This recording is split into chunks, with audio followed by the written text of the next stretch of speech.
experience with my girl here. We're about to do something fun.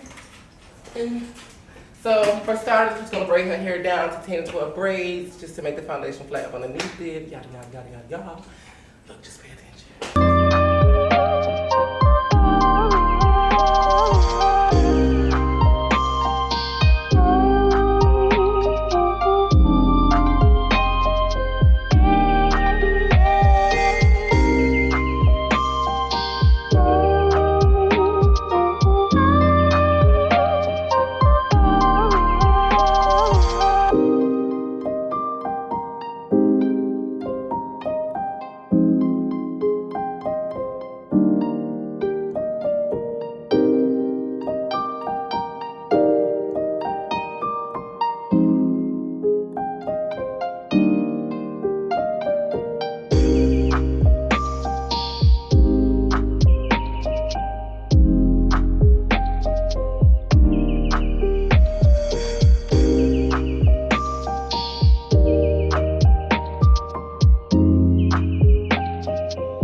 So I just finished the braiding foundation. Look left, look right. As you can see, it's very flat and tight and right.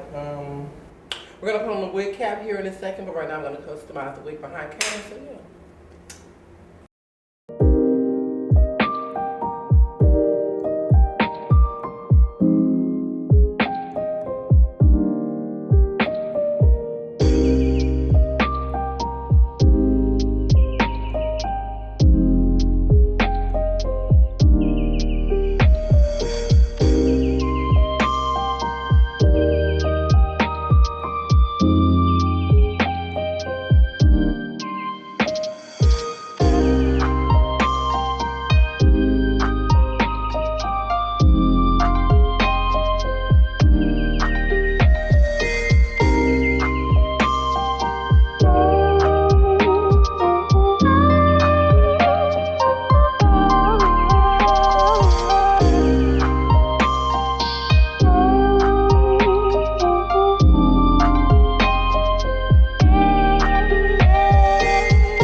Okay, so I just finished melting the wig down with the wig band from Hair Queen, by the way. You should get you one. Now I'm gonna just like cut the excess lace off, make sure it's blended perfectly, and put it right back down. So we're just gonna pull it back and then pull it back forward, and then see you in like 10.